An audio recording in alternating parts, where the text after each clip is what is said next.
भारतीय शेअर बाजारात गेल्या काही दिवसांपासून मोठ्या प्रमाणात चढ उतार सुरू आहेत.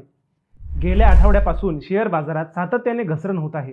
शेअर बाजारातील या घसरणीचा परिणाम म्हणून गुंतवणूकदारांचे हजारो कोटी रुपये पाण्यात गेले आहेत.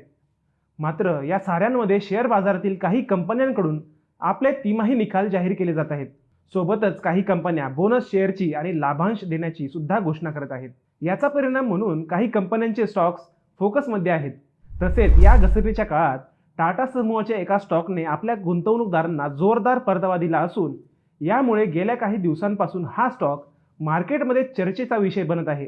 टाटा समूहाचा बनारस हॉटेल्स लिमिटेड या कंपनीचा स्टॉक शेअर मार्केटमधील घसरणीच्या काळातही जोरदार परतावा देत असून आज आपण या स्टॉकबद्दल माहिती पाहण्याचा प्रयत्न करणार आहोत. सध्या या स्टॉकची शेअर बाजारातील स्थिती काय आहे, घसरणीच्या काळात हा स्टॉक तेजीत येण्याचे कारण काय आहे, याच मुद्द्यांचा आढावा घेण्याचा आमचा हा छोटासा प्रयत्न. नमस्कार, मी अजय आणि तुम्ही बघत आहात अर्थ मराठी हे आमचं नवीन यूट्यूब चॅनल. आमचं काम आहे तुम्हाला आर्थिक साक्षर बनवण्याचं. मित्रांनो, बनारस हॉटेल्स लिमिटेड या कंपनीचा स्टॉक मंगळवारी 10% वाढला. 18 फेब्रुवारीला या स्टॉकने 10,779 रुपयांचा इंट्राडे उच्चांक गाठला. मात्र नंतर या स्टॉकमध्ये घसरण झाली आणि हा स्टॉक 10,431 रुपयांवर क्लोज झाला. खरं तर टाटा समूहाच्या अनेक कंपन्यांचे स्टॉक सध्या शेअर बाजारात भुईसपाट झालेले दिसत आहेत. टाटा समूहाच्या बहुतांशी स्टॉकची परिस्थिती सध्या खराब आहे. मात्र टाटा समूहाचा बनारस हॉटेल्स लिमिटेड हा स्टॉक सध्या कमालीचा फॉर्ममध्ये आहे. आता आपण या स्टॉकमध्ये तेजी येण्याचे नेमके कारण काय याबद्दल जाणून घेऊयात. बाजारातील अभ्यासकांनी सांगितल्याप्रमाणे टाटा समूहाच्या या कंपनीचे तिमाही निकाल फारच दमदार राहिलेत आणि कुंभमेळ्याचा देखील या कंपनीला मोठा फायदा झाला आहे. 144 वर्षांनी प्रयागराज येथे संपन्न होत असलेल्या कुंभमेळ्याचा या स्टॉकमध्ये इन्व्हेस्ट करणाऱ्या गुंतवणूकदारांना चांगला फायदा झाला आहे. या स्टॉकचे तिमाही निकाल दमदार आहेत.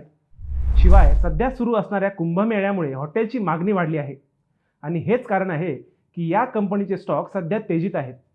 यामुळे आता मार्च तिमाहीमध्ये देखील या कंपनीचा महसूल मोठ्या प्रमाणात वाढेल असा विश्वास व्यक्त होतोय. शेअर्समधील या तेजीने यावर्षी सोन्याच्या किमतीत झालेल्या 11% वाढीला सुद्धा मागे टाकले आहे. मालमत्ता वर्गांमध्ये ही तेजी सर्वाधिक असल्याची माहिती तज्ज्ञांकडून दिली जात आहे. या कंपनीबाबत बोलायचं झालं तर याची स्थापना 1971 मध्ये झाली. बनारस हॉटेल्स लिमिटेड ही लक्झरी आणि बजेट हॉटेल्स चालवते. यामध्ये वाराणसीतील ताज गंगा आणि नादेसर पॅलेस तसेच महाराष्ट्रातील गोंदिया येथे जिंजर हॉटेलचा समावेश होतो. 2000 मध्ये ही company the Indian hotels company limited अर्थात IHCLची उपकंपनी बनली. यामध्ये द इंडियन हॉटेल्स कंपनीची 49.53% हिस्सेदारी होती. या कंपनीबाबत बोलायचं झालं तर गेल्या वर्षभरात याच्या शेअर्समध्ये फक्त 6% वाढ झाली आहे. मात्र गेल्या 3 वर्षात या कंपनीचे शेअर्स 450%हून अधिक वाढले आहेत. या महिन्याच्या सुरुवातीला या कंपनीचा स्टॉक 11,800 रुपयांवर पोहोचला होता. हा कंपनीचा आत्तापर्यंतचा सर्वात उच्चांक होता. मात्र सध्या हा स्टॉक 10,431 रुपयांवर आहे. एकंदरीत सध्याच्या महाकुंभमेळ्याच्या पार्श्वभूमीवर या कंपनीचे स्टॉक तेजीत असून याचा गुंतवणूकदारांना फायदा होतोय. पण मंडळी, तुम्हाला टाटा समूहाच्या या स्टॉकबद्दल काय वाटतं? आपली प्रतिक्रिया आम्हाला नक्की कळवा. तसेच व्हिडिओ आवडला असेल तर व्हिडिओला लाईक करा, शेअर करा आणि चॅनलला सबस्क्राईब करायला विसरू नका. पुन्हा भेटूयात आणखी एका नव्या विषयावर. तोपर्यंत सप्रेम नमस्कार.